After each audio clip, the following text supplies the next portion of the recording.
পটল চিংড়ির দোরমা। পটল ক্লিন করে দুই মুখ কেটে বীজগুলো বার করে আদা, কাঁচা লঙ্কা, নারকেল কোড়া, অল্প চিংড়ি দিয়ে বেটে কষতে হবে। তেল ছাড়লে কিশমিশ অ্যাড করে নামাতে হবে। তারপর অল্প তেলে চিংড়ি ভেজে ওই তেলে পটলগুলো নুন হলুদ দিয়ে ভাজতে হবে। তারপরে পটল ঠান্ডা হলে পুরটা ভরে নিয়ে পটলের মুখটা চিংড়ি দিয়ে বন্ধ করতে হবে।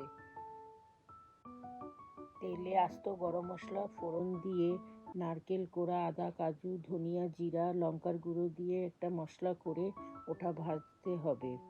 বাটনাটা ভালো করে জল দিয়ে পুর ভরা পটলগুলো দিয়ে রান্না করতে হবে।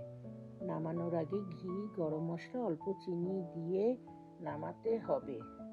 ভিডিওটি দেখার জন্য ধন্যবাদ।